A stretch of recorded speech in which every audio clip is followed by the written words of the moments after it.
Je parie que tu n'es même pas capable de te défendre, la botte de Cole et frappa violemment le fauteuil roulant de Gwen Stone. Le fauteuil se renversa. Des livres s'éparpillèrent dans le couloir tandis que les élèves sortaient leur téléphone. Cole attrapa la sœur de Gwen, Ivy, et la plaqua contre les casiers, mais Gwen rattrapa le bras d'Ivy en pleine chute rapide et précise. Vendredi après les cours, lança Cole à la foule. Je vais prouver que tu n'as pas ta place ici, d'accord, répondit Gwen, calme et glaciale. 4 heures. Salle de lutte, la vidéo devint virale du jour au lendemain. Le lendemain, tout le lycée Lincoln avait vu Cole donner un coup de pied au fauteuil de Gwen. Les commentaires affluaient, elle a vraiment accepté ? C'est du suicide. Cole va la détruire. À la cafétéria, l'équipe de lutte de Cole prit la seule table accessible au fauteuil roulant. Quand Gwen arriva avec Ivy, la salle se tut. Cole étendit ses jambes sur le passage, bloquant la route. Désolé, Stone. Table complète. Premier arrivé, premier servi, il sourit. C'est ça, l'égalité, non ? N'est-ce pas ce que vous réclamez tout le temps ? Gwen resta calme. Il y a de la place. On peut partager. Cole renversa son verre de lait. Le liquide se répandit sur la table et sur ses jambes. Oups. Ma faute. La table éclata de rire tandis que les téléphones filmaient à nouveau. La mâchoire de Gwen se crispa, mais elle ne réagit pas. Elle nettoya tranquillement et roula jusqu'à un coin. Ryan Ford, qui se déplaçait avec des béquilles, murmura « Pourquoi elle ne se défend pas ? Elle est en fauteuil. » Mais son calme n'était pas de la peur. C'était de la patience. Cet après-midi-là, Ivy fit irruption dans le bureau du proviseur. « Wade, votre fils harcèle ma sœur. Il a donné un coup dans son fauteuil et l'a humiliée. » Wade leva à peine les yeux. « J'ai parlé à Cole. C'est juste des taquineries d'ado. Certaines personnes sont trop sensibles. » « Sensibles » cria Ivy. « Il y a une vidéo. » « Les vidéos peuvent être sorties de leur contexte, » répondit-il froidement. « Les accusations ont des conséquences. » La porte s'ouvrit. Gwen entra en fauteuil. « Si quelqu'un défiait Ivy de prouver qu'elle a sa place ici, vous laisseriez faire, c'est différent, » répliqua Wade sèchement. « Vous avez raison, » dit Gwen. « Ivy marche, donc les gens supposent qu'elle appartient ici. » « Moi, non. » Dans le couloir, Ivy attrapa la chaise de sa sœur. « Il n'aidera pas, Cole va te blesser vendredi. » « Je sais, » répondit Gwen calmement. « Mais quelqu'un doit l'arrêter. » 2 jours avant le combat, Gwen trouva Ryan dans un escalier, entouré de lutteurs. « Dis pompe, Ryan » ricana-t-il. « Fais en 10 et tu pourras t'asseoir avec nous. » Ryan peinait pendant qu'il filmait. Gwen entra. « 6 contre 1. C'est ça, votre idée de la force ? » Le rire cessa. Cole apparut en haut des marches. « Quelle héroïne, Stone. Quelqu'un doit protéger les gens des brutes, hein ? Qui te protège ? Toi, je n'ai pas besoin de protection, répondit Gwen. Tu verras vendredi. » Cette nuit-là, Ivy la supplia de rester à la maison. Dis juste que tu es malade. Cole aura l'air idiot. Tu seras en sécurité, et ensuite, demanda Gwen. Il s'en prendra à quelqu'un d'autre ? Ryan ? Un autre gamin, ce n'est pas ton rôle, alors, c'est celui de qui ? Du proviseur qui ferme les yeux. Des élèves qui regardent sans rien dire. Les yeux d'Ivy se remplirent de larmes. Cole s'entraîne depuis ses 6 ans. Il est qualifié pour l'État. Toi, tu es, en fauteuil, donc incapable de gagner, murmura Gwen. C'est ce que tout le monde pense. Elle ouvrit un tiroir. À l'intérieur, une vieille médaille d'or et une photo d'elle avec leur père, tous deux en uniforme blanc, ceinture noire autour de la taille. Papa disait toujours. Ne les laisse jamais te voir abandonner. Elle fixa la médaille. Je vais ramener ça. Après le départ d'Ivy, Gwen resta seule. Elle serra la médaille et caressa le visage de son père sur la photo. Je suis désolé, papa. J'avais promis d'arrêter après ta mort. Mais je dois me souvenir de qui j'étais une dernière fois. Pour Ivy. Pour Ryan. Pour tous ceux qui ne peuvent pas se défendre. Jeudi matin, tout le lycée s'était réuni pour la semaine du caractère. Le proviseur parla de respect et d'inclusion. L'ironie n'échappa à personne, puis Cole se leva et descendit l'allée vers la scène. « Cole, assieds-toi » ordonna son père. Cole l'ignora. Attrapa le micro. « En fait, papa, c'est bien de respect qu'il s'agit. » Les téléphones sortirent aussitôt. « On parle d'inclusion » dit Cole en désignant Gwen, mais certaines personnes se cachent derrière leur handicap au lieu de mériter leur place. Des exclamations parcoururent la salle. Le projecteur se tourna vers Gwen, elle a une place de parking réservée, du temps supplémentaire pour les examens, de la compassion en permanence, cria Cole. Je dis, prouve que tu mérites ta place. Montre-nous que tu ne profites pas du système. L'énergie de la foule changea, moitié choquée, moitié excitée. Les chants commencèrent, combat. Combat. Combat. Cole eut un rictus, vendredi après les cours. Salle de lutte. Toi et moi, Stone, prouve que tu ne prends pas la place de quelqu'un d'autre, cria Cole, l'auditorium explosa. Les téléphones filmaient sous tous les angles. Le proviseur Wade tenta d'intervenir, ça suffit, Cole, la sécurité va, Gwen leva la main. La salle se tut. Sans demander la permission, elle descendit l'allée, calme et droite, Gwen, tu n'es pas obligée de commença Wade, mais elle l'ignora et fit face à la foule des 400 élèves, j'accepte le défi de Cole, dit-elle, des exclamations, des cris, de l'incrédulité. Quand le bruit s'apaisa, Gwen ajouta. Mais pas de lutte. C'est ton sport. Pas juste pour moi, Cole rit, alors quoi? Une course en fauteuil roulant, grappling, dit-elle clairement. Basée sur la soumission. Pas de coup. Le premier qui abandonne ou qui est immobilisé perd, sa confiance déstabilisa tout le monde. Cole haussa les épaules, encore plus facile. Marché conclu, le chaos éclata. Mademoiselle Blair tenta d'intervenir, c'est inapproprié, non, dit fermement Gwen. Il nous faut des conditions officielles, si tu perds, dit Cole, tu admettras que tu n'as pas ta place ici et tu changeras d'école. Ivy eut un hoquet de stupeur, et si toi tu perds, répliqua Gwen. Tu t'excuseras publiquement auprès de tous ceux que tu as harcelés et tu démissionneras de ton poste de capitaine. Marché conclu, répondit Cole avec un sourire en coin. En quelques minutes, #StoneVSA était en tendance. L'école tout entière bourdonnait, elle est folle, il va l'écraser, elle n'avait même pas l'air effrayée. Zayn, un membre de l'équipe de Cole, l'approcha, tu es sûr de toi? C'est un qualifié de l'État, je sais, répondit Gwen, alors pourquoi accepter? Parce que quelqu'un doit être le premier. À midi, la vidéo avait 50 000 vues. Ryan Ford vint à sa table, tu t'es levé pour moi et pour tout le monde. Merci. Tu n'as pas besoin de me remercier, si, je dois.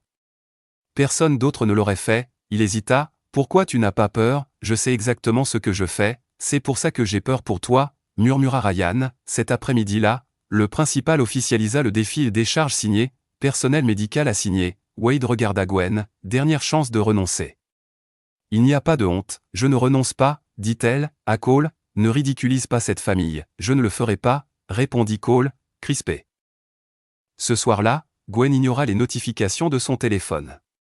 Les messages affluaient de certains cruels, d'autres encourageants. Ivy entra doucement, ils disent que tu es courageuse, stupide, que tu vas mourir, je ne vais pas mourir, comment tu le sais? Parce que je ne me bats pas pour le blesser.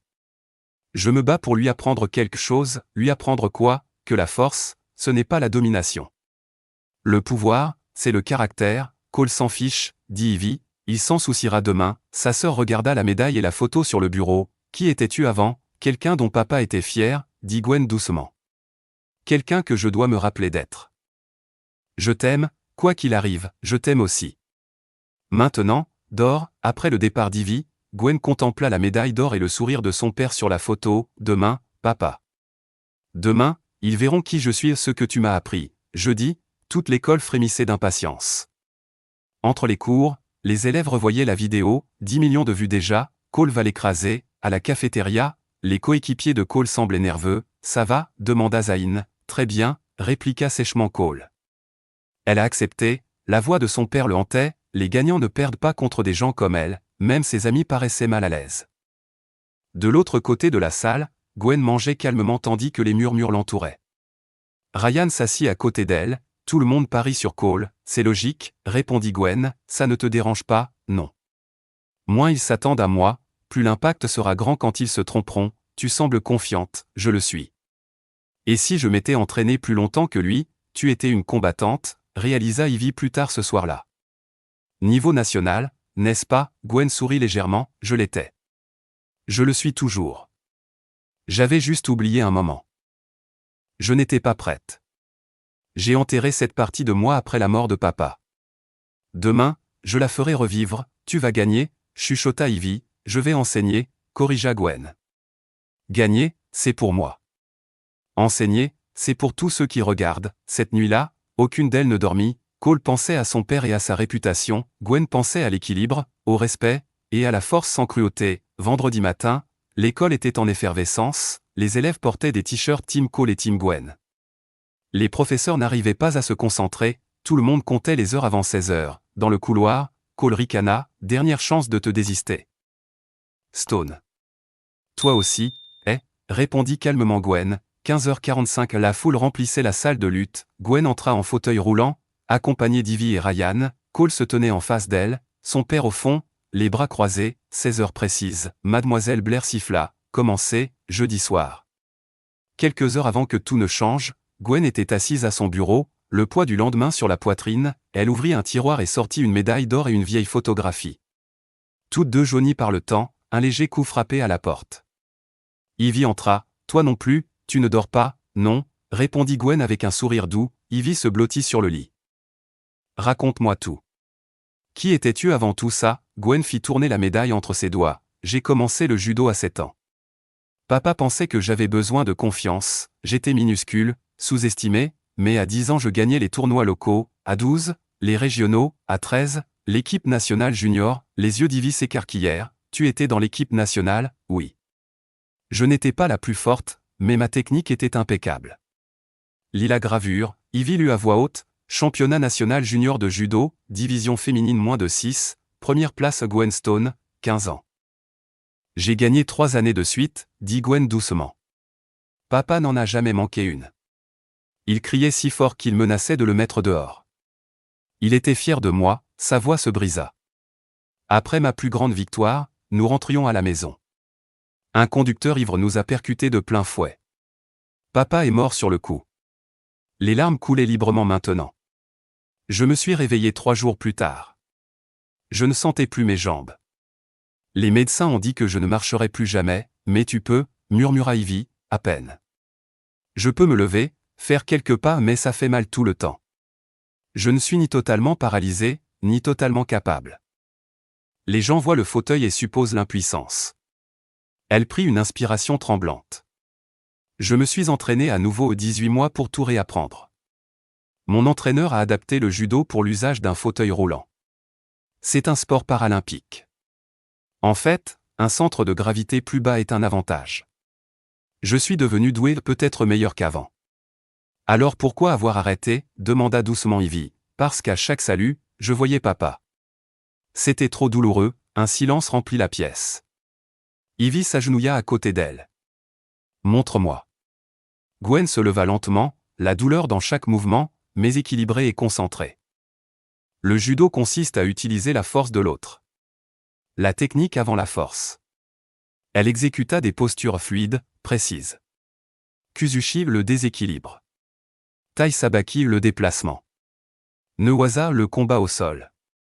Ma spécialité, Ivy murmura. Qu'est-ce que papa dirait demain? Il dirait que gagner ne te définit pas, c'est la manière dont tu te comportes qui compte. Le judo signifie la voix douce. Je ne me bats pas pour blesser Cole.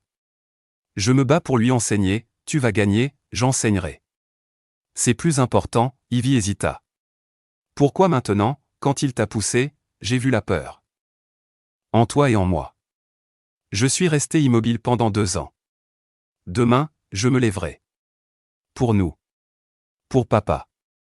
Elles se serrèrent longuement dans les bras. Je t'aime, quoi qu'il arrive. Je t'aime aussi. Dors bien. Demain sera long. Après le départ d'Ivy, Gwen traça du doigt le visage de son père sur la photo. Demain, papa. Je te rendrai fier. Elle rangea la médaille dans le tiroir et éteignit la lumière. Demain n'était pas une question de Cole ni du lycée Lincoln. C'était une question de preuve pour elle-même, pour la fille cachée qu'elle avait été. Les fauteuils roulants ne définissent pas la force. Vendredi, 16 heures, la salle de lutte bourdonnait comme une arène.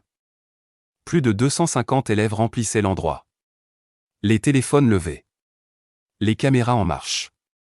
Ryan Ford était au premier rang avec une pancarte. Le courage, ce n'est pas se tenir debout.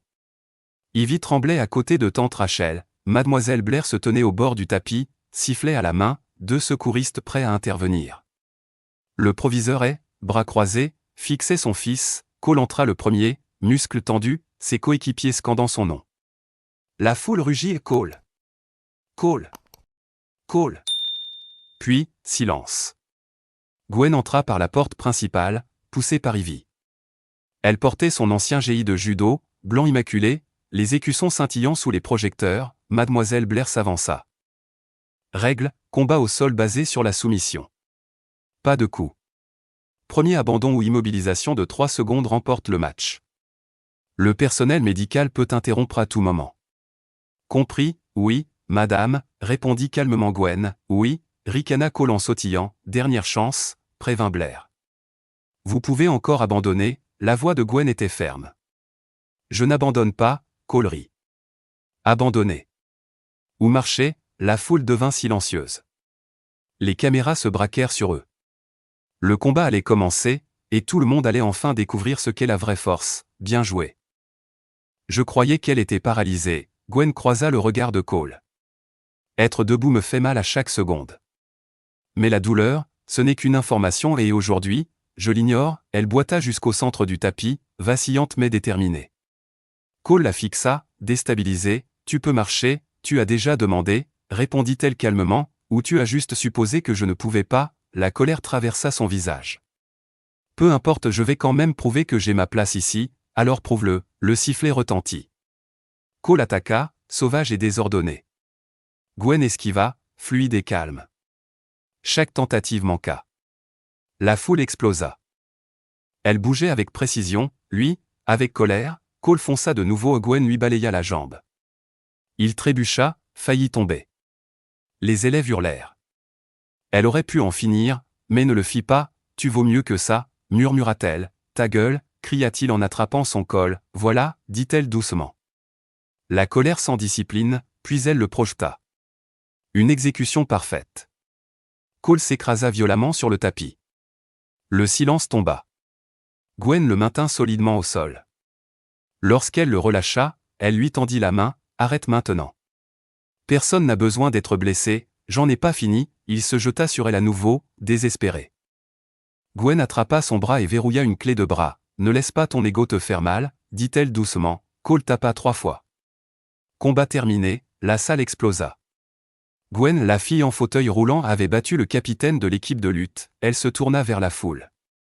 Il y a 4 ans, j'étais championne nationale junior de judo. Il y a 2 ans, un conducteur ivre a tué mon père et blessé ma colonne vertébrale. Je me suis caché parce que ça faisait trop mal de me souvenir. Mais voir des gens comme Cole blesser les autres m'a fait comprendre que le silence est une autre forme d'intimidation. La colère de Cole se transforma en larmes. Je pensais que la force voulait dire ne jamais montrer de faiblesse. La vraie force, dit Gwen, c'est choisir de ne pas blesser les gens quand tu en as le pouvoir. Il se leva, tremblant. Je suis désolé envers tout le monde, il fit face à Gwen. Merci de ne pas m'avoir blessé alors que tu aurais pu. Bien-être et bénéfices mutuels, répondit-elle.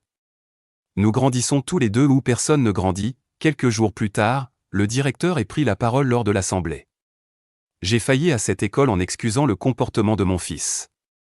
Cela s'arrête aujourd'hui. Gwen fut invitée à rejoindre le conseil des élèves en tant que représentante du handicap. Ovation debout, la vidéo du combat devint virale et des millions de vues.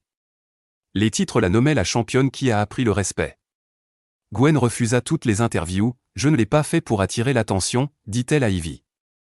Il fallait juste que ce soit fait. L'entraîneur Quinn appela. Tu l'as toujours, gamine. Les régionales sont dans 3 mois. Je serai prête. Cole revint après sa suspension. Je suis en thérapie. Je veux apprendre le judo si tu veux bien me l'enseigner. Samedi, 10h. Ne sois pas en retard. Quelques semaines plus tard, Lincoln y avait changé. Les tables pour fauteuils roulants étaient devenues les plus populaires. Cole faisait du bénévolat avec les enfants du cours d'éducation physique adaptée. Gwen dirigeait des ateliers sur la technique avant la force. Dans le dojo, Gwen se tenait de nouveau debout, s'inclina devant l'entraîneur Quinn. Je suis prête. Cole arriva en courant, en retard. Embouteillage, à terre et donne-moi 20 pompes, dit Gwen en souriant. Le judo commence par la discipline. Alors qu'elle observait ses élèves s'entraîner, elle ressentit la paix. La voix de son père résonna. Le judo signifie la voix douce. La force, ce n'est pas ce que tu as perdu. C'est ce que tu fais avec ce qu'il te reste. Gwen ne s'était pas battue pour humilier Cole. Elle s'était battue pour se rappeler qui elle était, une championne de grâce, d'équilibre et de choix. Parfois, la plus grande victoire n'est pas contre un adversaire mais contre ta propre peur. C'est ça, la vraie force, c'est ça, le judo. C'est ça, la grâce.